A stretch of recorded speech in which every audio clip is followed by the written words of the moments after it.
구독과 좋아요는 더 좋은 이야기를 만드는 힘이 됩니다. 그럼 지금부터 이 이야기를 시작해 보겠습니다. 옛날 옛적 경기도 어느 산골 마을에 만복이라는 장돌뱅이가 살았습니다.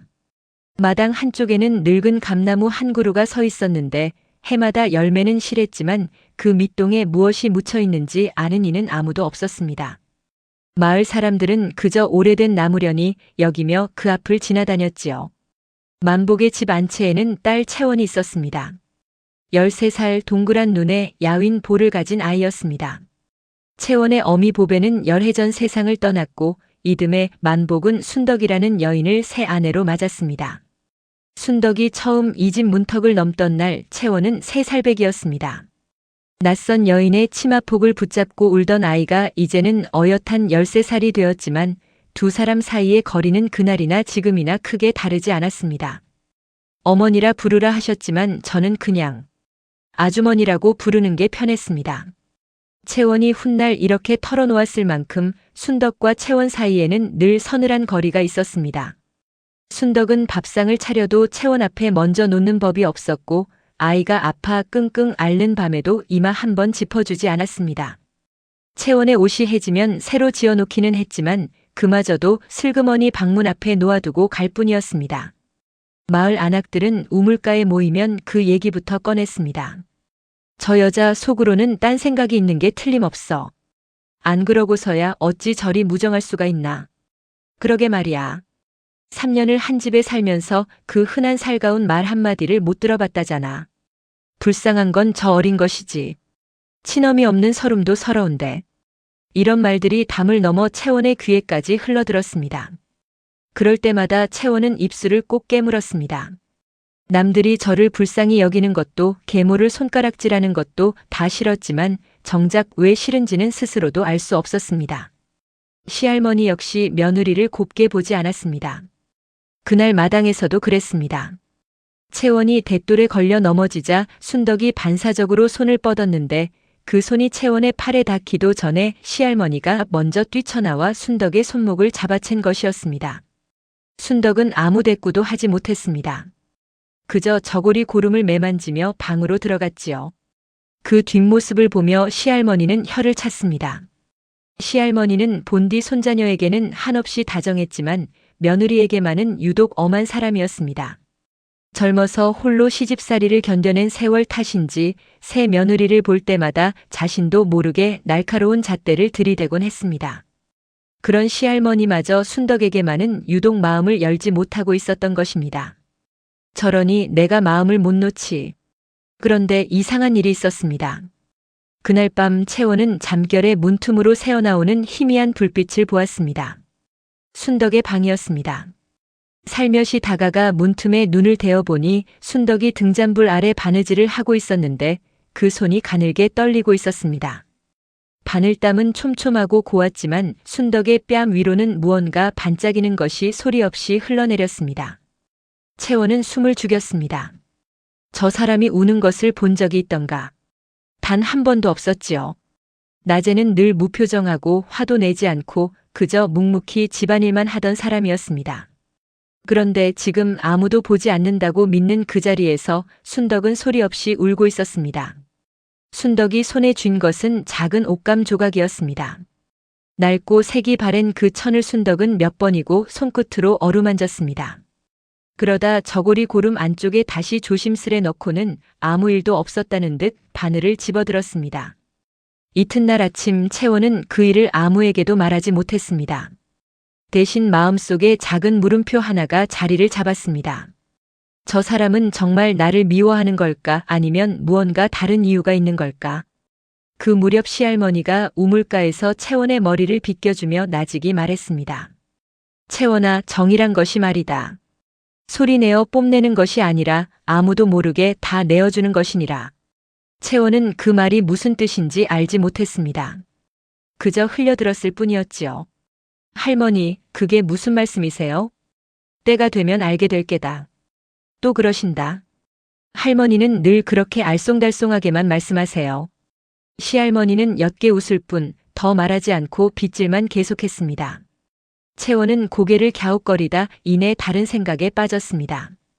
13살 아이에게 그 말은 너무 멀게만 느껴졌습니다. 한편 만복은 장에서 돌아와 마당의 감나무를 볼 때마다 알 수 없는 얼굴을 하곤 했습니다. 걸음을 멈추고 한참을 올려다보다가 이내 고개를 젓고 방으로 들어가는 것이었습니다. 누구에게도 말하지 않은 무언가가 그 나무 밑에 있다는 듯이 말입니다. 여보, 저 나무 밑에 뭐가 있는 거요? 언젠가 순덕이 조심스레 물은 적이 있었습니다. 만복은 잠시 굳은 얼굴로 침묵하다가 짧게 대답했습니다.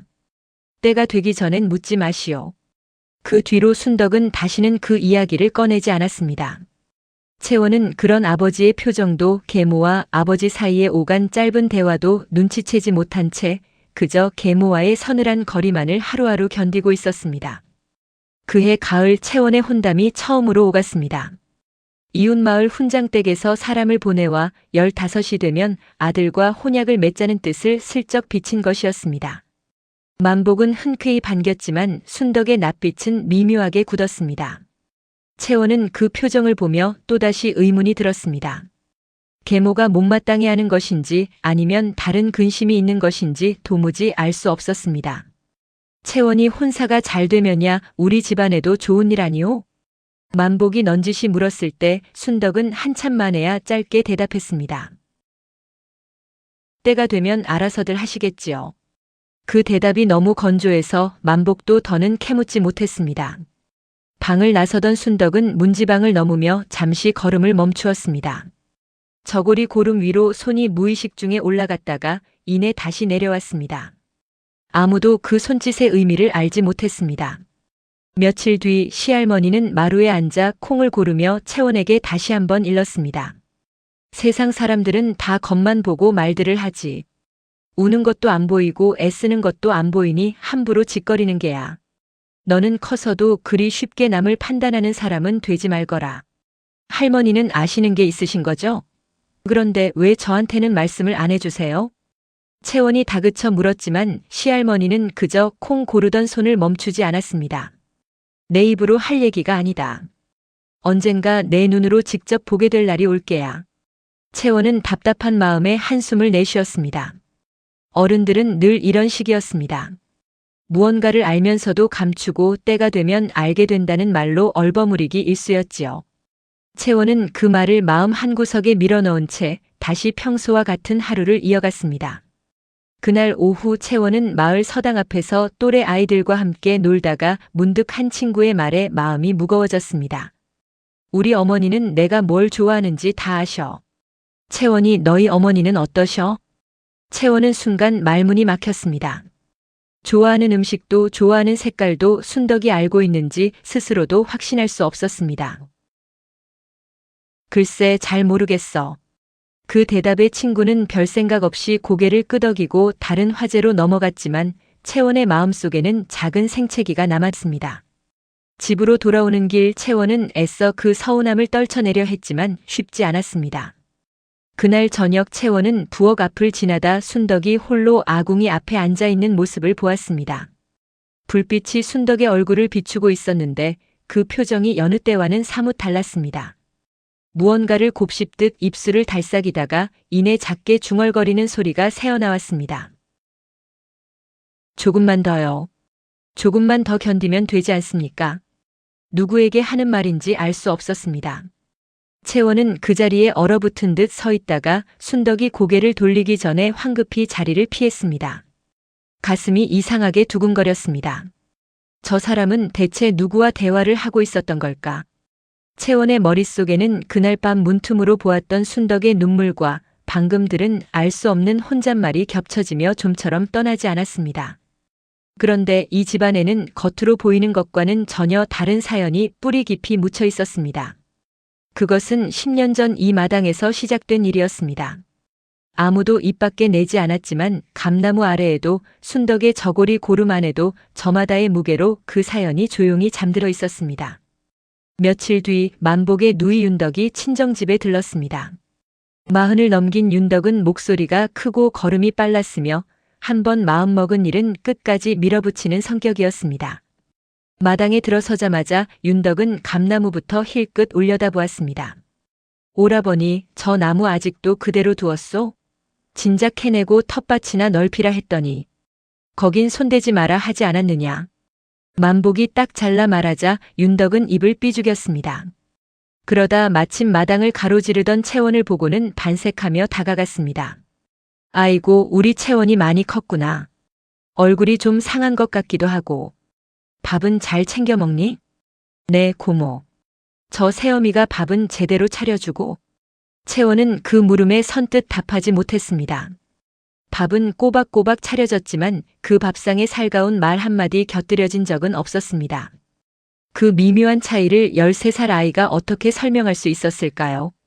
채원이 우물쭈물하는 사이 윤덕은 혀를 차며 순덕이 있는 방 쪽을 흘겨보았습니다. 쯧쯧. 내 진작부터 알아봤다. 자식도 없는 여자가 이 집에 들어와서 무슨 꿍꿍이인지.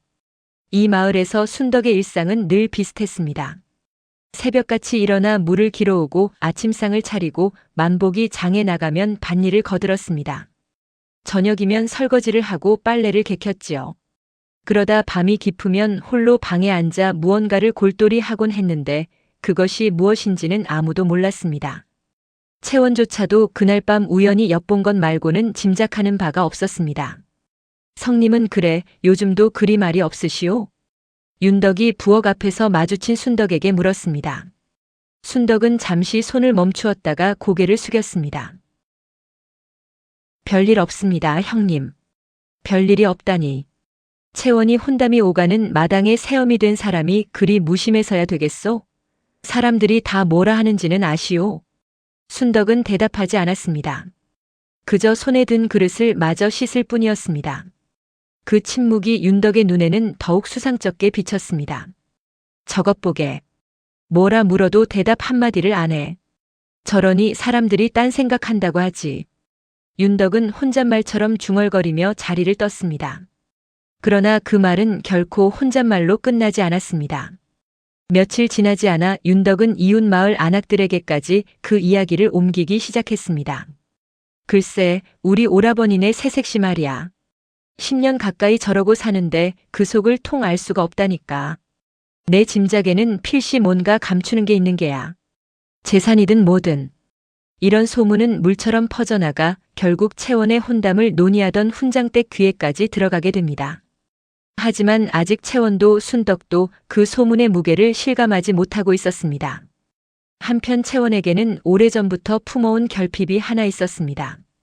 또래 친구인 옥분이네 집에 놀러갈 때마다 옥분의 어머니가 딸의 머리를 곱게 따아주며 도란도란 이야기 나누는 모습을 보는 것이었습니다. 그럴 때마다 채원은 마음 한구석이 시렸습니다. 우리 엄마는 매일 저렇게 머리 만져주시는데 채원이 넌 안 그래? 옥분이 무심코 던진 물음에 채원은 애써 웃으며 얼버무렸습니다. 난 혼자 닦는 게 편해. 거짓말이었습니다. 채원도 속으로는 누군가 다정하게 머리를 빗겨주는 손길을 그리워하고 있었습니다. 시할머니가 가끔 그리해주기는 했지만 그것은 어딘가 다른 온기였습니다. 채원이 진짜로 바란 것은 순덕의 손길이었는지도 몰랐습니다. 하지만 순덕은 늘 한 걸음 물러서 있었고 채원은 그 이유를 알지 못한 채 서운함만 켜켜이 쌓아왔습니다. 그날 밤 채원은 잠자리에 누워 낮에 있었던 일들을 되짚어 보았습니다. 고모의 날 선 물음, 순덕의 침묵, 그리고 문득 떠오른 옥분 어머니의 다정한 손길까지. 모든 것이 뒤섞여 마음이 복잡했습니다. 그러다 문득 아버지가 감나무를 바라보던 그 알 수 없는 얼굴이 떠올랐습니다. 며칠 뒤 순덕은 채원을 데리고 장에 나갔습니다. 만복이 물건을 팔러 나간 사이 두 사람은 필요한 살림살이를 사러 함께 나선 것이었습니다. 장터에는 사람들이 북적였고 채원은 오랜만에 순덕과 단둘이 걷는 길이 낯설면서도 묘하게 설렜습니다. 포목전 앞을 지날 때 순덕이 문득 걸음을 멈췄습니다. 곱게 물들인 다홍색 천을 물끄러미 바라보던 순덕의 눈에 잠시 그리움 같은 것이 스쳤습니다. 저 색깔 예쁘죠? 채원이 묻자 순덕은 흠칫 놀란 듯 고개를 돌렸습니다. 그래, 예쁘구나. 내 어머니가 좋아하던 색이었지. 그 한마디에 채원은 가슴이 두근거렸습니다. 순덕이 먼저 어머니 이야기를 꺼낸 것은 처음이었습니다. 하지만 순덕은 이내 다시 입을 다물고 걸음을 재촉했습니다. 채원은 더 묻지 못했지만 그 짧은 순간의 표정을 마음속에 오래도록 담아두었습니다. 돌아오는 길 우연히 옥분이네 가족과 마주쳤습니다. 옥분의 어머니가 딸의 손을 꼭 잡고 걷고 있었습니다. 채원은 무심코 자신의 옆을 걷는 순덕을 바라보았습니다. 순덕은 여전히 한 걸음 떨어져 걷고 있었지만 이번에는 그 거리가 예전만큼 서운하게 느껴지지 않았습니다. 무언가 이유가 있으리라는 믿음이 어느새 채원의 마음 한편에 자리 잡고 있었던 것입니다. 저녁 바람이 두 사람의 옷자락을 스치며 지나갔습니다. 저 나무 밑에 대체 뭐가 있는 걸까? 채원은 이불 속에서 중얼거리며 눈을 감았습니다. 그날따라 잠이 쉬이 오지 않았습니다. 마당의 감나무 그림자가 창호지 문에 어른거리는 것을 채원은 한참 동안 바라보고만 있었습니다. 이튿날 만복이 장에 나간 사이 윤덕이 다시 집에 들렀습니다. 이번에는 시할머니를 붙잡고 은근한 목소리로 말을 건넸습니다. 어머니, 아무래도 저 며느리 좀 이상하지 않소? 채원이 혼사 얘기가 나온 지가 언젠데 통 신경을 안 쓰는 것 같고. 쓸데없는 소리 말거라. 내가 뭘 안다고. 시할머니가 단호히 자르자 윤덕은 눈을 흘겼습니다. 어머니는 늘 저 며느리 편만 드시는군요. 뭔가 아시는 게 있는 것도 아니면서. 시할머니는 대답 대신 콩을 고르던 손을 더 빠르게 움직였습니다. 그 표정에는 무언가 말하고 싶지만 참는 듯한 기색이 스쳤습니다. 윤덕은 그것을 눈치채지 못한 채 투덜거리며 방을 나섰습니다. 시할머니는 윤덕의 뒷모습이 사라진 뒤에야 낮게 한숨을 내쉬었습니다. 즉, 저것이 언제쯤 사람 속을 제대로 볼 줄 알게 될지. 그렇게 겉으로는 평온해 보이는 나날이 흘러갔지만 그 아래로는 서서히 균열이 자라나고 있었습니다. 소문은 소문을 낳고 오해는 오해를 덧씹으며 이 집안의 조용한 사연은 언제 터질지 모르는 무게로 감나무 아래 잠들어 있었습니다. 그로부터 며칠 뒤 마을에 작은 잔치가 열렸습니다. 이웃집 딸의 돌잔치였는데 동네 안악들이 모여 음식을 나누고 아이를 어르는 자리였습니다. 채원도 순덕을 따라 그 자리에 갔습니다. 아기 엄마가 아이를 품에 안고 볼을 부비는 모습을 채원은 물끄러미 바라보았습니다. 엄마들은 다 저렇게 예뻐만 하는구나. 채원이 나직이 중얼거리자 옆에 있던 안악이 무심코 말을 얹었습니다. 채원이도 곧 저런 정을 받을 나이 아니냐. 근데 새어머니는 좀 무뚝뚝하시더라. 순덕이 바로 옆에서 그 말을 들었지만 표정 하나 흔들리지 않았습니다. 그저 조용히 음식 그릇을 나르던 손을 멈추지 않을 뿐이었습니다. 채원은 그런 순덕의 옆 얼굴을 슬쩍 훔쳐보았습니다. 무표정 속에 무언가 꾹 눌러 담은 감정이 있는 것 같았지만 그것이 무엇인지 채원은 읽어낼 수 없었습니다. 돌아오는 길 채원은 순덕과 나란히 걸으며 처음으로 용기를 내어 물었습니다. 아주머니는 저를 어떻게 생각하세요? 순덕은 걸음을 멈추고 채원을 바라보았습니다. 무언가 말하려는 듯 입술이 달싹였지만 이내 고개를 돌리며 짧게 답했습니다. 날이 저문다. 얼른 가자. 채원은 더는 묻지 못했습니다. 대답을 피하는 그 모습이 서운하면서도 동시에 순덕의 눈빛 속에 스친 흔들림을 채원은 놓치지 않았습니다. 분명 무언가 있었습니다. 미움이 아닌 다른 무엇이. 채원은 그 흔들림의 정체가 무엇인지 알고 싶어졌습니다.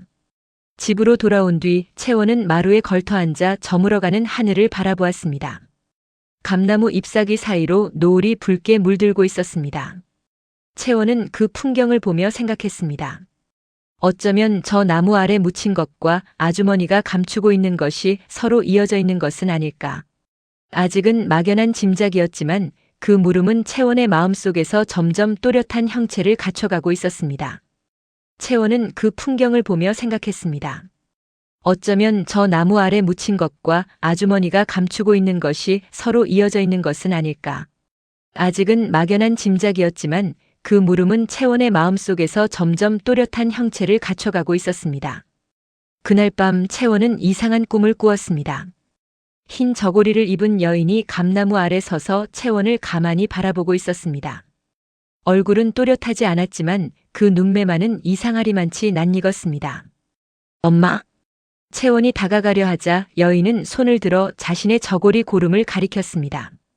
그리고 낮고 담담한 목소리로 말했습니다. 고름 속을 보아라. 채원이 놀라 눈을 뜨자 방 안은 어둡고 고요했습니다. 심장이 세차게 뛰고 있었습니다. 분명 꿈이었는데 마치 실제로 누군가와 마주친 것처럼 생생했습니다. 채원은 이불을 끌어안은 채 한참을 뒤척였습니다. 고름 속이라니. 누구의 고름을 말하는 것일까? 그 순간 문득 순덕의 저고리 고름 안쪽에 넣어두던 낡은 천 조각이 떠올랐습니다. 이튿날 아침 마을에서 사람이 찾아왔습니다. 훈장댁에서 보낸 정식 청혼서였습니다. 만복은 반가운 얼굴로 서찰을 펼쳐 읽어내려가다가 이내 표정이 굳었습니다. 뭐라 쓰여 있소? 순덕이 묻자 만복은 무거운 한숨을 내쉬었습니다. 신부 쪽 외가 내력을 명확히 밝혀달라 하는군. 채원이 친모 쪽 집안이 원래 어떤 가문이었는지를. 순덕의 낯빛이 순간 하얗게 질렸습니다. 채원은 그 표정을 놓치지 않았습니다. 아버지의 말과 아주머니의 표정, 그리고 간밤의 꿈까지 겹쳐지며 채원의 머릿속이 복잡하게 엉켰습니다. 외가라니요? 저는 외가 얘기를 들어본 적이 없는데요. 채원이 묻자 만복은 순덕과 눈빛을 주고받았습니다. 그 짧은 순간의 교감이 채원의 눈에는 무언가를 숨기는 신호처럼 보였습니다. 그건 나중에 얘기해 주마. 또 나중이에요? 아버지도 아주머니도 할머니도 다 저한테는 나중에 얘기한다고만 하세요. 채원의 목소리가 높아졌습니다. 억눌러왔던 서운함과 의문이 한꺼번에 터져나오는 순간이었습니다. 제 혼사가 걸린 일이잖아요. 그런데 왜 정작 저만 아무것도 모르는 거예요? 방 안에 무거운 침묵이 흘렀습니다. 만복은 고개를 떨구었고 순덕은 저고리 고름을 꽉 움켜쥔 채 눈을 감았습니다. 채원은 그 침묵을 견디지 못하고 자리를 박차고 일어나 마당으로 나갔습니다. 감나무 아래 서서 채원은 애써 눈물을 참았습니다. 어릴 적부터 늘 혼자라고 느꼈던 마음이 오늘따라 더욱 사무치게 밀려왔습니다. 다들 나만 빼고 뭔가를 알고 있어. 나만 아무것도 몰라. 혼잣말을 되뇌던 채원의 눈에 문득 저 멀리서 자신을 바라보고 있는 순덕의 모습이 들어왔습니다. 방문 틈으로 내다보는 그 눈빛에는 미움도 무관심도 아닌 다른 무언가가 담겨 있었습니다. 채원은 그 눈빛의 정체를 알 수 없어 더욱 답답했습니다. 그 모습을 지켜보던 시할머니가 마침내 입을 열었습니다. 채원아, 내 어미. 보배가 어떤 사람이었는지 너는 궁금하지 않았느냐? 어머니 얘기는 다들 하기 싫어하셨잖아요. 그건 하기 싫어서가 아니라 아직 때가 아니라 여겼기 때문이다. 시할머니의 목소리가 떨렸습니다. 채원은 그 떨림 속에서 무언가 오래 눌러온 슬픔을 느꼈습니다. 그리고 그날 밤 순덕이 홀로 중얼거리던 말이 떠올랐습니다. 조금만 더 견디면 되지 않습니까? 그 말이 누구를 향한 것이었는지 이제야 조금씩 실마리가 잡히는 듯 했습니다. 그날 저녁 온 가족이 마루에 둘러앉았습니다. 만복이 먼저 무겁게 입을 열었습니다. 혼사가 성사되려면 훈장댁에 답을 해야 하네. 저 나무 밑에 있는 것을 이제는 꺼내야 할 때가 온 것 같소. 아직은 안 됩니다. 순덕이 처음으로 목소리를 높였습니다. 평소와 다른 그 강경한 태도에 온 가족이 놀란 눈으로 순덕을 바라보았습니다. 보배 형님이 그러셨습니다. 이 아이가 스스로 물을 때 그때 열라고. 아직 채원이는 묻지 않았습니다. 방금 묻지 않았느냐? 왜 아무것도 말해주지 않느냐고. 만복이 답답한 듯 소리쳤습니다. 순덕은 고개를 저었습니다. 그건 다른 물음입니다. 시할머니가 두 사람 사이에 끼어들며 손을 내저었습니다. 그만들 하거라. 이럴수록 채원이만 더 혼란스러워질 뿐이다. 채원은 그 자리에 앉아 어른들의 대화를 가만히 듣고 있었습니다. 순덕이 말한 다른 물음이라는 말이 마음에 깊이 박혔습니다. 그리고 문득 스스로 답을 찾아야겠다는 생각이 들었습니다. 더 이상 어른들의 침묵 뒤에 숨어 기다리고만 있을 수는 없었습니다. 그날 밤 채원은 순덕의 방문 앞에 섰습니다. 손이 떨렸지만 마음을 다잡고 문을 두드렸습니다. 아주머니. 방 안에서 인기척이 있었지만 문은 열리지 않았습니다. 채원은 그대로 문 앞에 무릎을 꿇고 앉았습니다. 저는 이제 알고 싶어요. 아주머니가 왜 그리 저를 멀리 하셨는지. 왜 그날 밤 혼자 우셨는지, 그리고 그 고름 속에 무엇을 넣고 다니시는지. 한참의 침묵 끝에 문이 아주 조금 열렸습니다. 순덕의 눈에는 놀람과 두려움, 그리고 오랫동안 참아온 무언가가 뒤섞여 있었습니다.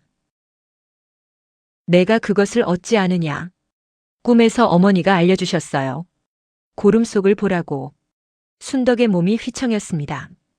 벽을 짚고서야 겨우 몸을 가는 순덕의 눈에서 눈물이 흘러내리기 시작했습니다. 그날이 왔구나. 정말로. 그날이 왔어. 채원은 그 말의 의미를 알지 못했지만 무언가 커다란 것이 이제 막 움직이기 시작했다는 것만은 분명히 느낄 수 있었습니다. 방 안의 등잔불이 가만히 흔들리고 있었습니다. 들어오너라. 순덕이 마침내 문을 활짝 열었습니다.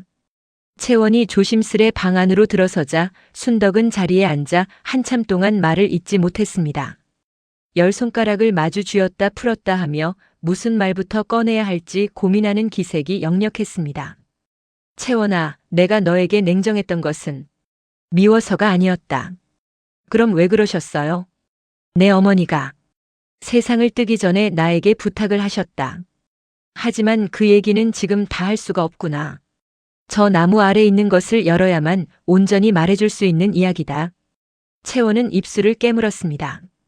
답답함과 서운함이 여전히 가슴 한구석에 남아 있었지만 순덕의 떨리는 목소리와 붉어진 눈시울을 보며 그것이 결코 거짓이 아님을 직감했습니다. 그럼 그 나무 언제 파보실 거예요? 내가 15이 되는 날 혹은 내가 진심으로 물어오는 날. 그렇게 약조가 되어 있었다. 오늘 내가 그리 물었으니 이제 아버지와 상의를 해보아야겠구나. 순덕은 그렇게 말하며 저고리 고름을 가만히 쓸어내렸습니다. 채원은 그 손짓을 보며 그 안에 든 것이 자신과 깊이 연관되어 있음을 어렴풋이 느꼈습니다. 방 안의 등잔불이 두 사람의 그림자를 벽에 나란히 들이우고 있었습니다. 이튿날 만복과 순덕, 시할머니가 다시 마루에 모였습니다. 채원도 이번에는 자리를 지키고 앉아 어른들의 이야기를 끝까지 듣기로 마음먹었습니다. 채원이가 직접 물었으니 이제는 미룰 이유가 없지 않겠소. 만복이 조심스레 말을 꺼내자 순덕이 고개를 끄덕였습니다. 네. 다만 훈장댁에 답을 보내기 전에 먼저 저것부터 열어야 할 것 같습니다. 시할머니도 무겁게 고개를 끄덕였습니다. 그래, 이제는 때가 되었구나. 10년을 기다려온 일이다. 채원은 그 대화를 들으며 마음속에 묘한 떨림을 느꼈습니다. 두려움과 기대가 뒤섞인 감정이었습니다. 저 나무 아래 무엇이 있기에 어른들이 이토록 오랜 세월 입을 다물어 온 것일까? 그리고 그것이 밝혀지면 순덕과 자신의 관계는 어떻게 달라질까? 저도 그날 함께 있고 싶어요. 채원이 조용히 그러나 단호하게 말했습니다. 어른들은 서로 눈빛을 주고받았고 이내 만복이 고개를 끄덕였습니다. 그래, 내일이니 내가 함께 있어야지. 그렇게 감나무 아래를 열기로 한 날이 정해졌습니다. 채원은 그날 이후 매일 마당을 지날 때마다 그 나무를 올려다보았습니다. 이제껏 그저 오래된 나무로만 여겼던 그것이 이제는 자신의 지난 10년을 통째로 품고 있는 존재처럼 느껴졌습니다. 그날 오후 시할머니는 채원을 불러 마루에 나란히 앉혔습니다. 손에는 오래된 반짓고리가 들려 있었습니다. 채원아, 너 그거 아느냐? 내가 저 며느리를 처음부터 곱게 본 것은 아니었다. 할머니도요? 저는 할머니가 늘 아주머니 편만 드시는 줄 알았어요. 편을 든 게 아니라 알게 된 것이지. 시할머니는 반짓고리에서 낡은 실패 하나를 꺼내며 이야기를 시작했습니다. 내가 17살이었을 때다. 어느 밤 물을 마시러 나왔다가 순덕이 방에 불이 켜진 걸 보았다. 무슨 일인가 싶어 들여다보니 저 사람이 밤새 삭바느질을 하고 있더구나. 낮에는 집안일 다 하면서 밤에는 남의 옷을 지어 삭슬 받는 게야. 그것도 아주 조용히 아무도 모르게. 채원의 눈이 커졌습니다. 그날 밤 자신이 목격했던 광경이 떠올랐습니다. 그 살기. 다 어디로 갔는데요? 그건 나도 몰랐다. 그저 궁금해서 몇 번 더 살펴보았지. 그런데 신기하게도 그 돈은 이 집 살림에는 한 푼도 보태지 않더구나. 어딘가 따로 모아두는 눈치였어. 그것도 벌써 여러 해째 말이다. 왜 그러셨을까요? 그건 나도 오랫동안 궁금했다. 다만 한 가지는 알겠더구나. 저 사람이 겉으로는 차갑게 굴어도 속으로는 밤을 새워가며 무언가를 위해 애쓰고 있다는 건 말이다. 그때부터 나는 저 며느리를 함부로 판단하지 않기로 했다. 채원은 할머니의 이야기를 들으며 마음이 뭉클해졌습니다. 그동안 쌓아왔던 서운함이 조금씩 녹아내리는 듯 했습니다. 할머니, 그런데 왜 저한테는 진작 말씀 안 해주셨어요? 보배가 남긴 부탁이 있었다는 걸 나도 나중에야 짐작했을 뿐이다. 자세한 내막은 나도 모른다. 그건 순덕이 직접 너에게 들려줘야 할 이야기야. 그날 저녁 순덕은 채원을 자신의 방으로 불렀습니다. 처음 있는 일이었습니다. 방 안에는 등잔불이 은은하게 켜져 있었고 순덕의 손에는 작은 천 조각들이 놓여 있었습니다. 이리 앉아보아라. 오늘은 바느질을 좀 가르쳐주고 싶구나. 채원은 얼떨떨한 얼굴로 순덕 곁에 앉았습니다. 순덕은 서투른 손길로 채원의 손을 잡아 바늘을 쥐어주었습니다. 손이 맞닿은 것은 그것이 처음이었습니다. 채원은 그 온기가 낯설면서도 싫지 않았습니다. 이렇게 촘촘하게 떠야 옷이 오래간다. 아주머니는 언제부터 바느질을 이리 잘하셨어요? 친정에서 배웠다. 힘든 시절에 이 바느질 하나로 버텼지. 순덕의 목소리에 옅은 그늘이 스쳤습니다. 채원은 더 묻지 않았습니다. 대신 순덕이 알려주는 대로 한 땀 한 땀 바늘을 놀리는 데 집중했습니다. 두 사람 사이에 흐르는 침묵이 예전과는 다른 종류의 것임을 채원은 느낄 수 있었습니다. 이튿날 순덕은 처음으로 채원을 데리고 마을 뒷산에 있는 보배의 무덤을 찾았습니다. 그동안 순덕은 늘 홀로 그곳을 다녀오곤 했는데 함께 가자고 청한 것은 이번이 처음이었습니다. 어머니 산소에 저는 한 번도 제대로 인사드린 적이 없었네요. 채원이 무덤 앞에 조심스레 앉으며 말했습니다. 순덕은 옆에서 잡초를 뽑으며 담담히 대답했습니다. 어릴 적엔 매년 데려왔었다. 다만 내가 기억을 못할 뿐이지. 그럼 저 혼자 온 게 아니었네요. 그래. 늘 함께였다. 다만 내게 말해주지 않았을 뿐이야. 채원은 무덤 앞에 놓인 작은 돌 하나를 발견했습니다. 오랜 세월 비바람을 맞아 반질반질해진 그 돌은 누군가 오래도록 소중히 다뤄온 흔적이 역력했습니다. 이 돌은요? 내가 3살 때 여기 와서 주워온 돌이다. 어머니 무덤 앞에 놓아드리겠다고 떼를 쓰더구나. 채원은 그 말에 눈시울이 붉어졌습니다. 기억에도 없는 자신의 어린 시절이 순덕의 기억 속에는 고스란히 남아 있었습니다. 두 사람은 그날 오후 내내 무덤가에 앉아 그동안 나누지 못했던 이야기들을 조금씩 주고받았습니다. 채원에게는 그 시간이 잃어버렸던 10년을 조금이나마 되찾는 듯한 느낌이었습니다. 산을 내려오는 길 노을이 두 사람의 그림자를 길게 늘어뜨리며 나란히 이어주고 있었습니다. 그렇게 며칠이 지나는 동안 마을에는 또 다른 소문이 돌기 시작했습니다. 윤덕이 이번에는 먼 친척 아저씨뻘 되는 사람을 데리고 나타난 것이었습니다. 오라버니, 이분이 누구신지 아시오? 큰집 당숙 어른이시오. 저 나무 밑에 있는 게 만약 보배 언니목 재산이라면 우리 집안 전체가 나눠 가질 권리가 있는 것 아니오? 만복의 얼굴이 딱딱하게 굳었습니다. 그게 무슨 소리냐? 그건 채원이 어미가 채원이한테 남긴 것이다. 모르는 소리 마시오. 예법에 따르면 이런 경우엔 당숙이라는 노인이 헛기침을 하며 끼어들려 하자 시할머니가 지팡이로 마당을 쿵 소리나게 내리쳤습니다. 이 집 일에 웬 남의 참견이오. 당장 나가시오, 어서. 평소 조용하던 시할머니의 불호령에 당숙도 윤덕도 순간 움찔했습니다. 시할머니는 매서운 눈으로 윤덕을 노려보았습니다. 윤덕이 너 언제부터 그리 재물에 눈이 어두워졌느냐. 부끄러운 줄 알아라. 윤덕은 입술을 실룩이며 억울한 표정을 지었습니다. 저는 그저 집안을 생각해서 오라버니가 저 여자한테 홀려서 정신을 못 차리니 제가 나서는 것 아니오. 홀리다니 그 무슨 망발이냐. 만복이 처음으로 언성을 높였습니다. 그의 목소리가 마당을 쩌렁쩌렁 울렸습니다. 채원은 그 광경을 지켜보며 가슴이 조마조마했습니다. 순덕은 그 소란 속에서도 아무 말 없이 고개를 숙이고 있었지만 두 손은 저고리 고름을 꽉 쥔 채 미세하게 떨리고 있었습니다. 결국 당숙과 윤덕은 씩씩거리며 돌아갔지만 그날의 소란은 온 마을에 금세 퍼졌습니다. 사람들은 이제 대놓고 수군거리기 시작했습니다. 그 집 재산 싸움이 났다더라. 새어미가 뭔가 감춘 게 있다더니 진짜인가 보네. 채원은 마을을 지날 때마다 쏟아지는 시선을 견뎌야 했습니다. 하지만 이전과는 다른 것이 하나 있었습니다. 이제 채원은 순덕이 진짜로 무언가를 감추고 있다는 것을 알았고 그것이 결코 나쁜 것이 아니라는 믿음도 함께 자라나고 있었습니다. 그날 밤 소란이 가라앉은 뒤 채원은 다시 순덕의 방을 찾았습니다. 순덕은 낮의 일로 지친 기색이 역력했지만 채원을 보고는 애써 미소를 지어 보였습니다. 고모님 때문에 많이 놀랐지. 저는 괜찮아요.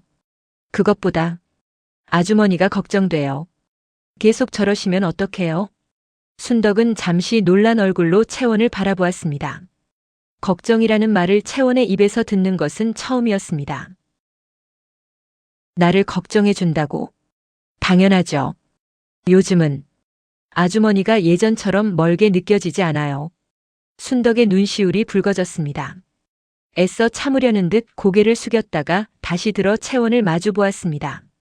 채원아, 그날이 오면 내가 왜 그리했는지 다 알게 될 것이다. 그때도 지금처럼 이해해 줄 수 있겠느냐? 저는요, 아주머니가 어떤 이유였든 이제는 미워하지 않을 것 같아요. 그 말에 순덕은 끝내 눈물을 훔쳤습니다. 두 사람은 그날 밤 처음으로 아무 말 없이도 편안한 침묵을 함께 나누었습니다. 바늘땀을 뜨는 소리만이 조용히 방 안을 채웠습니다. 며칠 뒤 만복은 정식으로 감나무를 파헤치는 날을 잡았습니다. 마을 어른 며칠 증인으로 청하고 시할머니와 순덕, 채원이 모두 함께하기로 했습니다. 윤덕과 당숙에게도 소식이 전해졌지만 만복은 단호히 못 박았습니다. 이건 채원이 어미가 채원이한테 남긴 것이다. 다른 이들은 지켜만 보시오. 채원은 그날 아버지에게서 처음으로 든든함을 느꼈습니다. 늘 우유부단하게만 보이던 아버지가 이번만큼은 물러서지 않고 있었습니다. 그 모습이 채원에게는 낯설면서도 든든한 버팀목처럼 느껴졌습니다. 그 소식은 마을에도 금세 퍼졌습니다. 뜻밖에도 옥분의 어머니가 먼저 찾아와 순덕의 손을 잡았습니다. 그동안 우리도 괜한 말들을 얹었네. 미안하이. 10년을 그리 애쓴 줄도 모르고. 아닙니다. 저도 곁을 내어주지 못했으니 오해받을 만했지요. 순덕이 담담히 대답하자 옥분 어머니는 고개를 저으며 순덕의 어깨를 다독였습니다. 채원은 그 모습을 지켜보며 마을 사람들의 시선도 조금씩 달라지고 있음을 느꼈습니다. 소문이란 것이 얼마나 쉽게 퍼지고 또 얼마나 더디게 바로잡히는지를 실감하는 순간이었습니다. 그날 밤 채원은 잠자리에 누워 다가올 날을 기다렸습니다. 두려움보다는 기대가 조금씩 더 커지고 있었습니다. 창밖으로 보이는 감나무 그림자가 이제는 더 이상 낯설거나 무겁게만 느껴지지 않았습니다. 감나무를 파헤치기로 한 날이 다가올수록 집안 분위기는 조금씩 달라져 갔습니다. 순덕은 더 이상 채원 앞에서 표정을 감추지 않았고 채원도 순덕의 방을 스스럼없이 드나들었습니다. 저녁이면 두 사람은 나란히 앉아 바느질을 하며 이런저런 이야기를 나누었습니다. 아주머니, 어머니는 어떤 분이셨어요? 채원이 조심스레 묻자 순덕의 눈빛이 아득해졌습니다. 참으로 강단 있는 분이셨다. 몸이 약해 늘 자리보전을 하면서도 너를 향한 마음만큼은 누구보다 굳세셨지. 나와는 친자매처럼 지냈다. 그런데 왜 그렇게 일찍 돌아가셨어요? 본디 몸이 약하셨다. 너를 낳고는 더욱 쇠약해지셨지. 그래도 마지막 순간까지 너를 걱정하시더구나. 순덕의 목소리가 가늘게 떨렸습니다. 채원은 그 떨림 속에서 두 사람 사이에 있었을 깊은 정을 어렴풋이 느꼈습니다. 이야기를 나누는 밤이 거듭될수록 채원의 마음속에 자리했던 서운함은 조금씩 다른 감정으로 바뀌어 갔습니다. 그것은 궁금함이자 동시에 기다림이었습니다. 시할머니도 그 무렵부터 채원에게 옛 이야기를 하나둘 들려주기 시작했습니다. 내 어미가 시집을 때 이 마을에서 가장 고운 새색시라고 다들 그랬다. 몸이 약한 게 흠이었지만 그 심성만큼은 누구도 따를 자가 없었지. 할머니도 어머니를 참 아끼셨나 봐요. 당연하지. 내 며느리였으니까. 그리고 순덕이 저 아이도 마찬가지다. 겉으로 드러내지 않았을 뿐 이 집안에 그만한 며느리도 없을 게다. 세월이 지나면 너도 알게 될 것이야. 채원은 그 말을 들으며 마음이 따뜻해졌습니다. 이제껏 서로 다른 방향을 보고 있는 듯 했던 가족들이 조금씩 한 곳을 향해 모여드는 듯한 기분이었습니다. 그렇게 하루하루가 예전과는 다른 온기로 채워지고 있었습니다. 한편 만복은 마을 어른 세 사람을 증인으로 청했습니다. 이장과 훈장 그리고 옥분의 아버지였습니다. 훈장 댁에도 미리 기별을 넣어 혼사와 관련된 내력이 이날 밝혀질 것임을 알렸습니다. 소문으로 어지러웠던 마을도 이 소식에 술렁였지만 이번에는 험담보다 궁금증이 앞섰습니다. 드디어 그 나무 밑에 뭐가 있는지 알게 되는 건가. 10년을 묵힌 사연이라니 어지간한 일은 아닐 걸세. 그런 말들이 오가는 사이 정작 당사자인 채원은 전날 밤 한숨도 이루지 못했습니다. 두려움 반 기대 반으로 뒤척이던 채원은 새벽녘이 되어서야 겨우 눈을 붙였습니다. 꿈속에서 다시 그 흰 저고리의 여인을 보았지만 이번에는 아무 말 없이 그저 미소만 지어 보였습니다. 채원은 그 미소가 마치 격려처럼 느껴졌습니다. 시할머니 역시 그 며칠간 잠을 설쳤습니다.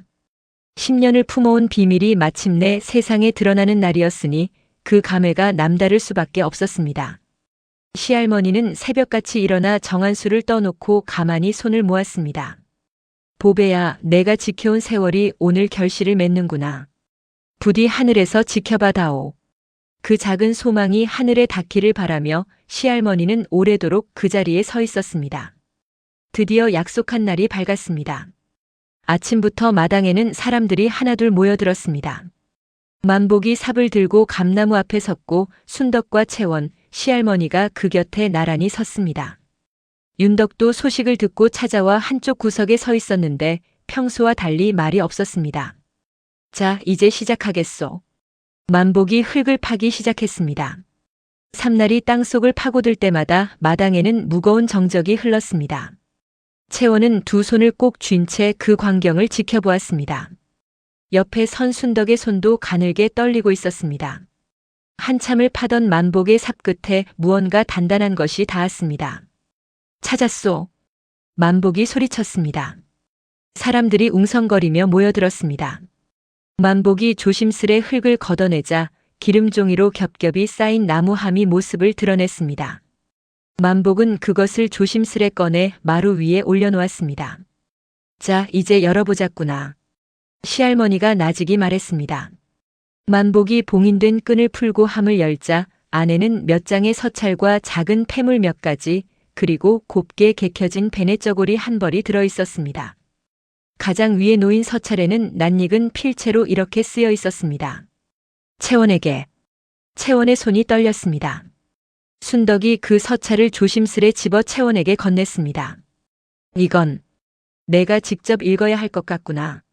채원은 떨리는 손으로 서찰을 펼쳤습니다. 마당에 모인 사람들 모두가 숨을 죽인 채 그 광경을 지켜보았습니다. 채원은 목이 매는 것을 참으며 어머니의 글을 소리내어 읽어내려가기 시작했습니다. 읽어내려가는 채원의 손끝이 가늘게 떨렸습니다. 종이는 세월에 누렇게 발해 있었지만 필체 하나하나에서 어머니의 온기가 그대로 전해지는 듯 했습니다. 채원은 태어나 처음으로 어머니의 글씨를 마주하고 있었습니다. 사랑하는 내 딸 채원아. 이 글을 읽을 때쯤이면 너도 제법 자랐겠지. 엄마는 너를 두고 떠나는 것이 세상에서 가장 미안한 일이었다. 그래서 순덕 형님께 부탁을 하나 남겼단다. 채원은 잠시 숨을 고르고 다시 이어갔습니다. 형님께 이리 말씀드렸다. 채원이가 정을 받고 자라되 그 정이 너무 일러 오히려 흠이 되지 않게 해달라고. 우리 집안이 몰락한 사정을 아는 자들이 있어 행여 어린 채원이 그 일로 손가락질을 받을까 늘 걱정이었다. 그러니 형님, 아이가 다 자라 스스로 물을 때까지는 곁을 주되 정은 아껴주십시오 하고 부탁드렸다. 그것이 형님께는 얼마나 모진 부탁이었을지 이제 와 생각하니 내가 참으로 염치 없었구나. 거기까지 읽던 채원의 목소리가 흔들렸습니다. 순덕이 조용히 채원의 어깨에 손을 얹었습니다. 그 손길은 처음으로 온전히 다정했습니다. 형님 10년을 부탁드립니다. 이 아이가 부디 구김살 없이 자라 좋은 곳에 시집 갈 수 있도록. 그리고 그날이 오면 이 함을 열어 모든 것을 알려주십시오. 형님의 정을 제가 다 압니다. 그 정을 숨기게 하는 것이 제 마지막 욕심이었음을 부디 용서해 주십시오. 편지는 그렇게 끝을 맺었습니다. 마당에 모인 사람들 중 몇몇은 이미 눈시울을 붉히고 있었습니다. 이장이 낮게 헛기침을 하며 고개를 끄덕였습니다. 이 편지 하나만으로도 저 며느리의 마음이 어떠했는지 짐작이 가는구먼. 옥분의 아버지도 고개를 끄덕이며 순덕을 바라보았습니다. 10년을 그런 오해 속에서 견뎠단 말이오? 참으로 대단한 인내로군요. 순덕은 그저 고개를 숙인 채 눈물만 훔쳤습니다. 지난 10년의 오해가 이 한 장의 서찰 앞에서 서서히 녹아내리는 순간이었습니다. 채원은 서찰을 가슴에 꼭 끌어안았습니다. 아주머니, 아니 어머니, 이제야 알겠어요. 왜 그리 저를 멀리하셨는지. 그 한마디에 순덕은 끝내 참았던 울음을 터뜨렸습니다. 채원이 처음으로 어머니라 부른 순간이었습니다. 마당에 모인 사람들도 저마다 눈시울을 훔치며 그 광경을 지켜보았습니다. 윤덕도 구석에 서서 아무 말 없이 고개를 떨구고 있었습니다. 그런데 서찰을 다 읽어갈 무렵 한 바닥에 남아있던 마지막 문서 한 장을 만복이 조심스레 펼쳐보았습니다. 그것은 채원의 외가 내력을 증명하는 문서였습니다. 하지만 오랜 세월 땅속에 묻혀있던 탓인지 습기가 스며들어 글자의 절반 가까이가 얼룩져 알아볼 수 없게 되어 있었습니다. 이런. 이래서야 어느 가문인지 확인할 수가 없지 않은가. 이대로는 곤란하네. 이장이 문서를 살피며 난감한 얼굴로 말했습니다. 순간 마당의 분위기가 얼어붙었습니다. 방금까지 감동으로 가득했던 공기가 다시 무거운 근심으로 바뀌는 순간이었습니다. 채원은 서찰을 쥔 손을 힘없이 떨어뜨렸습니다. 진실을 눈앞에 두고도 정작 그것을 증명할 길이 흐려져 버린 것이었습니다. 사람들은 서로 얼굴만 마주 볼 뿐 누구도 선뜻 입을 열지 못했습니다. 순덕도 그 문서를 받아들고 몇 번이고 살펴보았지만 얼룩진 글자는 좀처럼 알아볼 수 없었습니다. 만복의 얼굴에도 근심이 짙게 드리웠습니다. 방금 전까지 온기로 가득했던 마당에 다시 무거운 침묵이 내려앉았습니다. 채원은 어머니의 서찰을 가슴에 품은 채 이 기쁨이 온전히 지켜질 수 있을지 불안한 마음을 떨치지 못했습니다. 문서가 얼룩진 것을 본 윤덕의 눈빛이 순간 반짝였습니다. 그동안 별다른 말을 하지 못하고 구석에 서 있던 그녀였지만 이 틈을 놓치지 않았습니다. 마치 오랫동안 기다려온 기회를 잡은 사람처럼 윤덕의 입가에는 옅은 미소마저 스쳤습니다. 꺼보시오. 내 뭐랬소. 저리 얼룩진 문서로 어찌 신분을 증명한단 말이오. 애초에 저 함 속에 뭐가 들었는지 아무도 확인한 적이 없지 않소. 윤덕아, 지금 그게 할 소리냐? 만복이 언성을 높였지만 윤덕은 물러서지 않았습니다. 오라버니, 이건 채원이 앞날이 걸린 일이오. 저 서찰이야 순덕이 저 사람이 쓰려면 얼마든지 쓸 수 있는 것 아니오. 정작 중요한 문서는 알아볼 수도 없는데 그걸 어찌 믿는단 말이오. 마당에 모인 사람들 사이로 술렁임이 번졌습니다. 방금까지 감동에 젖어있던 분위기가 윤덕의 말 몇 마디에 다시 의심으로 물들기 시작했습니다. 순덕은 아무 말도 하지 못한 채 그저 고개를 떨구었습니다. 시할머니가 참다 못해 지팡이를 짚고 나섰습니다. 윤덕아, 방금 내 눈으로 저 서찰을 보지 않았느냐? 보배가 손수 남긴 글이다. 그 절절한 마음을 보고도 어찌 그런 말을 할 수 있단 말이냐?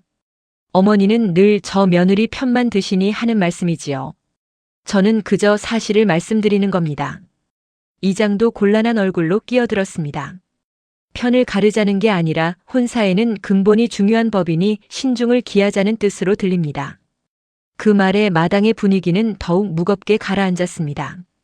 방금까지 순덕을 향해 고개를 끄덕이던 마을 사람들도 이제는 서로 눈치를 보며 입을 다물었습니다. 채원은 그 싸늘한 공기의 변화를 온몸으로 느꼈습니다. 불과 반나절 전만 해도 눈물로 감동하던 사람들이 이렇게 쉽게 등을 돌릴 수 있다는 사실이 채원의 마음을 더욱 아프게 했습니다. 그날 오후 윤덕은 시할머니를 다시 찾아가 은근한 말을 건넸습니다. 어머니, 저도 마음이 편치는 않습니다만 저 문서가 저리 얼룩진 이상 관아에 가서라도 제대로 확인을 해봐야 하는 것 아닙니까? 행여 나중에 더 큰 화근이 될 수도 있는 일이니까요. 시할머니는 평소라면 단칼에 물리쳤을 그 말에 이번만큼은 쉽사리 대꾸하지 못했습니다. 혼사가 걸린 일이었고 채원의 앞날이 걸린 일이었습니다. 잠시나마 마음이 흔들리는 것을 느낀 시할머니는 스스로도 당혹스러웠습니다. 그리 말하니 나도 마음이 편치가 않구나. 그 말을 전해 들은 순덕은 가슴이 무너지는 듯 했습니다. 그동안 자신을 굳게 믿어주던 시할머니마저 흔들리는 모습을 보며 순덕은 자신이 정말 이 집안의 화근이 된 것은 아닌지 자책하기 시작했습니다. 그날 저녁 만복도 마루에 앉아 깊은 한숨을 내쉬었습니다. 채원의 혼사도 걱정이었지만 10년을 함께한 아내가 마을 사람들 앞에서 그리 몰리는 모습을 보는 것 또한 견디기 힘든 일이었습니다. 내가 진작 나서서 저 나무를 파헤쳤어야 했는데 다 내가 미련했던 탓이요. 순덕이 그 말을 듣고 고개를 저었습니다. 아닙니다. 서방님 잘못이 아닙니다. 보배 형님과의 약조를 지키려 한 제 고집이 화근이었지요. 두 사람은 그렇게 서로를 탓하지 않으려 애썼지만 무거운 침묵만이 방 안을 채웠습니다. 그 침묵 속에서 순덕은 점점 더 깊은 절망으로 가라앉고 있었습니다. 창밖에서는 늦은 밤바람이 감나무 잎을 흔들며 스산한 소리를 냈습니다. 그날 이후 윤덕은 발 빠르게 움직였습니다. 이튿날 아침 일찍 훈장댁을 찾아가 감나무 아래서 있었던 일을 자신의 방식대로 전했습니다. 글쎄 문서라는 게 다 얼룩져서 알아볼 수도 없더라니까요. 게다가 그 서찰이란 것도 새어미가 직접 쓴 건지 누가 알겠어요. 10년 동안 그리 수상하게 굴던 사람인데. 훈장댁 노인은 미간을 찌푸리며 고개를 저었습니다. 신중해야 할 일이로군. 명문가 자제와의 혼사인데 근본이 불분명하다는 소문이 도는 것만으로도 문제가 되지. 윤덕은 그 틈을 놓치지 않고 쐐기를 박았습니다. 안 그래도 동네에 흉흉한 소문이 돌고 있습니다. 재산 다툼에 문서 위조 의혹까지. 이런 집안과 사돈을 맺으시면 나중에 곤란해지실지도 모릅니다. 훈장댁 노인은 한참을 고민한 끝에 무겁게 고개를 끄덕였습니다. 그것으로 충분했습니다. 며칠 뒤 훈장댁에서 사람을 보내왔습니다. 서찰을 받아든 만복의 손이 떨렸습니다. 내용을 읽어내려가는 그의 얼굴이 점점 창백해졌습니다. 혼담을 없던 일로 하자는군. 그 한마디에 방 안의 공기가 무너져 내렸습니다. 채원은 그 자리에 얼어붙은 듯 서 있었습니다. 순덕은 두 손으로 얼굴을 감싼 채 소리 없이 흐느꼈습니다. 지난 10년의 인고가 그리고 며칠 전 되찾았던 그 벅찬 온기가 모두 허망하게 무너져 내리는 순간이었습니다. 제가 결국 이 아이 앞날을 망쳤군요. 형님께 드린 약조를 지키려 했을 뿐인데 오히려 이 아이에게 씻지 못할 흠집만 남겼습니다. 아주머니 잘못이 아니에요. 채원이 소리쳤지만 순덕은 고개를 저을 뿐이었습니다. 아니다. 내가 좀 더 일찍 진실을 밝혔어야 했다. 내가 너무 오래 침묵했던 탓이야. 만복도 넋이 나간 얼굴로 마루에 주저앉았습니다. 내가 그때 좀 더 서둘러 문서를 확인했어야 했는데. 다 내 불찰이요. 집안 전체가 서로를 탓하는 자책 속에 잠겼습니다. 방금까지 하나로 모여들던 마음들이 다시 뿔뿔이 흩어지는 듯 했습니다. 그때 문 밖에서 인기척이 들렸습니다. 윤덕이었습니다. 소식을 듣고 찾아온 모양이었지만 그 얼굴에는 미안한 기색보다 어색한 헛기침이 먼저 스쳤습니다. 오라버니, 나는 그저 집안을 생각해서 한 말이었소. 채원이 그 말을 듣고 벌떡 일어섰습니다. 평소 어른 앞에서 목소리를 높인 적 없던 아이였지만 그날만큼은 참을 수 없었습니다. 고모님, 어머니가 10년을 어떻게 사셨는지 정말 모르세요? 밤마다 몰래 삭바느질을 하시고 그 돈 한 푼 당신 몫으로 쓰지 않으시고 그게 다 저를 위해서였어요. 그런데 고모님은 그런 어머니를 의심하고 결국 이렇게 만드셨잖아요. 윤덕은 그 말에 잠시 말문이 막힌 듯 했지만 이내 고개를 돌리며 얼버무렸습니다. 난 그런 사정까지는 몰랐다. 몰랐으면 그렇게 함부로 말씀하시면 안 되는 거였어요. 채원의 단호한 목소리에 방 안에 있던 사람들 모두가 놀란 눈으로 그녀를 바라보았습니다. 윤덕은 아무 대꾸도 하지 못한 채 슬그머니 자리를 떴습니다. 하지만 이미 벌어진 일은 되돌릴 수 없었습니다. 훈장댁의 마음은 이미 돌아선 뒤였습니다. 그날 밤 순덕은 채원의 방문을 두드리지 않았습니다. 대신 조용히 짐을 꾸리기 시작했습니다. 시할머니가 그 모습을 보고 놀라 물었습니다. 방 안의 등잔불만이 그 무거운 정적을 조용히 지켜보고 있었습니다. 이 밤중에 뭘 하는 게냐? 어머니. 아니, 이제 그리 부를 자격도 없겠지요. 제가 이 집에 있는 한 채원이 앞날에 자꾸 흠이 될까 두렵습니다. 차라리 제가 떠나는 것이. 무슨 그런 어리석은 소리를. 내가 떠난다고 문제가 풀리기라도 한단 말이냐? 시할머니가 호통을 쳤지만 순덕의 얼굴에는 이미 깊은 절망이 드리워 있었습니다. 10년을 견뎌온 인고의 세월이 하루아침에 물거품이 되어버린 듯한 얼굴이었습니다. 그 얼굴에는 더 이상 눈물조차 남아있지 않은 듯 보였습니다. 채원은 문 밖에서 그 대화를 듣고 있었습니다. 가슴이 찢어지는 듯 했습니다. 겨우 되찾은 어머니를 이렇게 다시 잃을 수는 없었습니다. 문을 열고 뛰어들어가고 싶었지만 발이 떨어지지 않았습니다. 마치 온 세상이 자신을 짓누르는 듯한 무력감이었습니다. 며칠 전만 해도 채원은 처음으로 순덕을 어머니라 부르며 벅찬 마음을 느꼈습니다. 그런데 이제 그 온기가 다시 산산이 부서지려 하고 있었습니다. 채원은 손에 쥐고 있던 어머니 보배의 서찰을 가만히 내려다보았습니다. 형님의 정을 제가 다 압니다라던 그 글귀가 눈앞에 아른거렸습니다. 그토록 애틋한 마음이 어째서 이런 모진 결과로 돌아온단 말인가. 채원은 도무지 그 답을 찾을 수 없었습니다. 밤이 깊어갈수록 집안은 무거운 정적에 잠겼습니다. 시할머니도 더는 순덕을 말리지 못한 채 그저 마루에 앉아 한숨만 내쉬었습니다. 만복은 방 한구석에 웅크린 채 아무 말이 없었습니다. 온 가족이 저마다의 절망 속에 갇힌 채 그 밤을 뜬 눈으로 지새우고 있었습니다. 그러나 그 순간 채원의 머릿속에는 아무런 답도 떠오르지 않았습니다. 그저 캄캄한 어둠 속에 홀로 선 듯한 막막함만이 가슴을 짓눌렀습니다. 마당의 감나무도 오늘따라 유난히 쓸쓸한 그림자를 드리우고 있었습니다. 그 그림자는 마치 이 집안이 다시 겪게 된 어둠을 그대로 보여주는 듯 했습니다. 채원은 그날 밤 잠들지 못한 채 마루에 홀로 앉아 있었습니다. 밤 공기가 제법 서늘했습니다. 어둠 속에서 감나무의 검은 윤곽만이 흐릿하게 보였습니다. 문득 우물가에서 시할머니가 건넸던 말이 떠올랐습니다. 정이란 것이 말이다. 소리내어 뽐내는 것이 아니라 아무도 모르게 다 내어주는 것이니라. 그때는 흘려들었던 그 말이 지금에서야 비로소 마음 깊이 와닿았습니다. 순덕이 10년간 보여준 모든 침묵과 거리, 그리고 밤마다 몰래 흘린 눈물과 삭바느질까지 그 모든 것이 결국 이 한마디로 설명되고 있었습니다. 채원은 눈물을 닦으며 중얼거렸습니다. 내가 그동안 겉모습만 보고 어머니를 오해했었구나. 그 순간 채원의 머릿속에 또 하나의 기억이 스쳤습니다. 언젠가 순덕이 바느질을 가르쳐주던 밤 친정에서 배웠다. 힘든 시절에 이 바느질 하나로 버텼지라고 했던 말이었습니다. 그런데 그 말 끝에 스치듯 덧붙였던 다른 한마디도 함께 떠올랐습니다. 글도 그때 어깨 너머로 익혔다. 지나가듯 흘렸던 그 짧은 한마디가 오늘 밤에서야 비로소 채원의 마음속에서 커다란 의미로 되살아나고 있었습니다.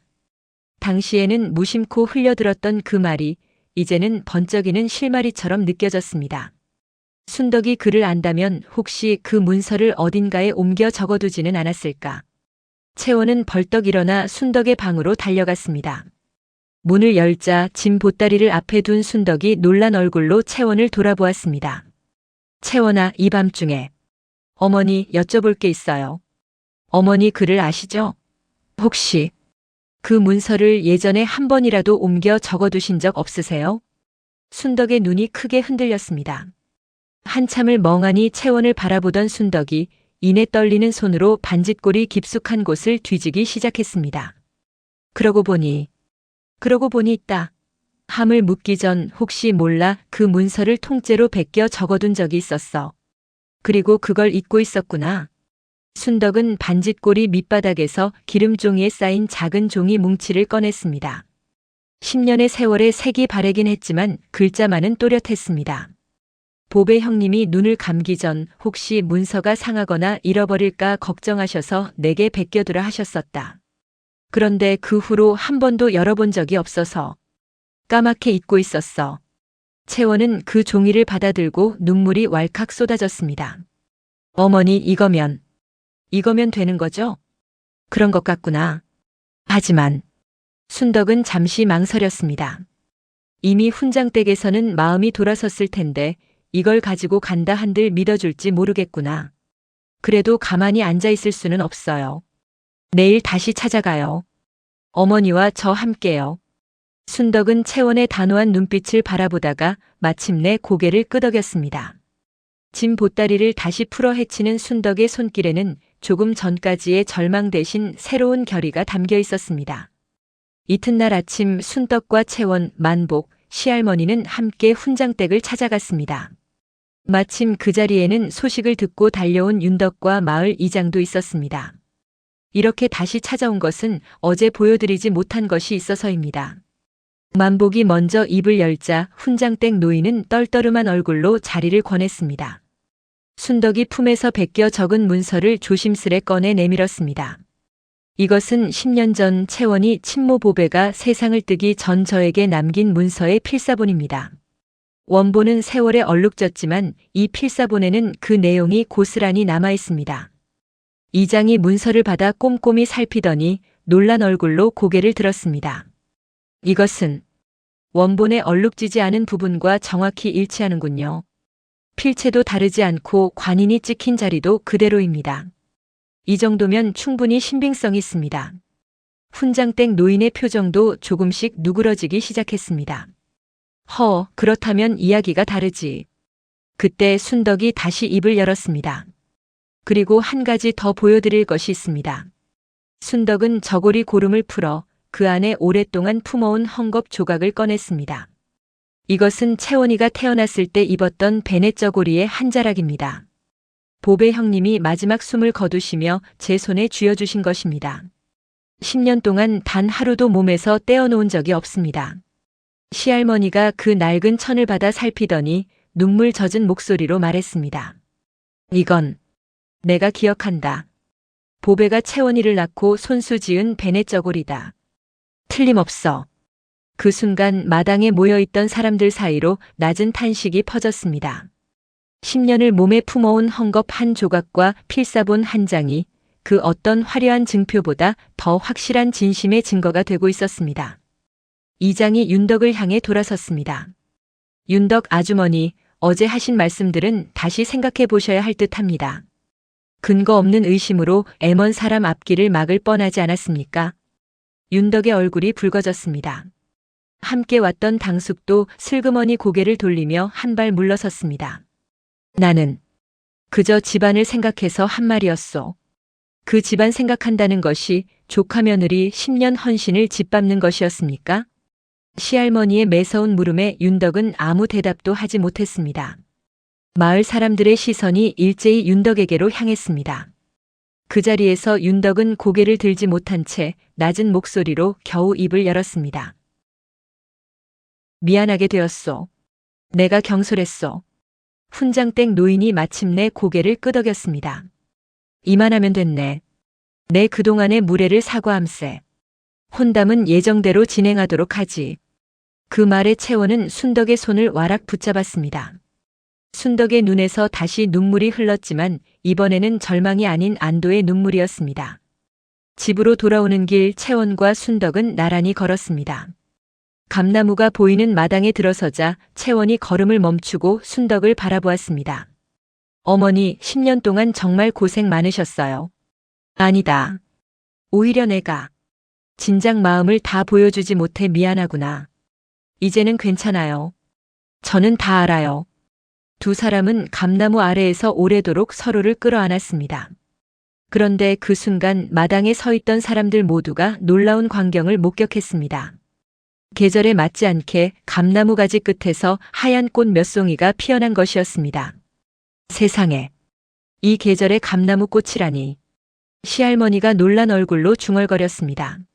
마을 사람들도 하나둘 몰려와 그 신기한 광경을 올려다보았습니다. 누군가는 그것을 하늘의 축복이라 했고 또 누군가는 보배에 넣기 남긴 마지막 인사라 여겼습니다. 어느 쪽이든 그 자리에 있던 모든 이들의 가슴에는 뭉클한 감동이 번져나갔습니다. 채원은 그 꽃을 올려다보며 문득 꿈속에서 보았던 어머니의 얼굴이 떠올랐습니다. 마치 보배가 멀리서 이 모든 것을 지켜보며 마지막 인사를 건네는 듯한 기분이었습니다. 만복도 그 곁으로 다가와 순덕의 어깨를 가만히 짚었습니다. 고생했네. 10년을. 정말 고생 많았어. 순덕이 처음으로 남편에게서 그 말을 들은 순간이었습니다. 그동안의 모든 침묵과 오해가 이 짧은 한마디로 눈 녹듯 풀려나가는 듯 했습니다. 그로부터 얼마 뒤 채원은 훈장댁으로 무사히 시집을 갔습니다. 혼례식 날 순덕은 채원의 머리를 곱게 빗겨주며 처음으로 살가운 손길을 아낌없이 내주었습니다. 그 모습을 지켜보던 마을 사람들도 더는 수군거리지 않았습니다.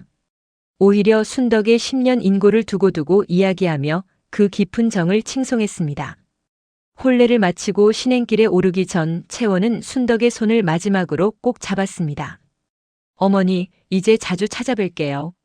그리고 이제부터는 저도 어머니께 정을 드리고 싶어요. 숨기지 않고 있는 그대로요. 순덕은 그 말에 환하게 웃었습니다. 지난 10년 동안 단 한 번도 보인 적 없는 아이처럼 맑은 웃음이었습니다. 그래, 이제는 그리해도 되겠구나. 가마에 오르는 채원의 뒷모습을 보며 순덕은 저고리 고름 속의 헝겊 조각을 다시 한번 매만졌습니다. 이제 그 조각은 더 이상 슬픔의 증표가 아니라 10년의 사랑이 결실을 맺은 증거로 남게 되었습니다. 세월이 흘러 채원이 아이를 낳고 어머니가 되었을 때 그녀는 문득 시할머니의 그 말을 다시 떠올렸습니다. 그리고 자신의 아이를 품에 안으며 나직이 되뇌었습니다. 정이란 것은 소리내어 뽐내는 것이 아니라 아무도 모르게 다 내어주는 것이란다. 그것은 이제 채원 자신의 말이 되어 있었습니다. 감나무는 해마다 실한 열매를 맺었고 그 그늘 아래에서 이 집안의 이야기는 오래도록 대대로 전해져 내려갔습니다. 겉으로 보이는 것이 전부가 아니라는 것을, 그리고 진심은 언젠가 반드시 전해진다는 것을 일깨워주는 이야기로 말입니다. 지금 화면에 나오는 더 재미있는 영상들도 함께 해주세요. 그럼 모두 행복한 하루 보내세요. 감사합니다.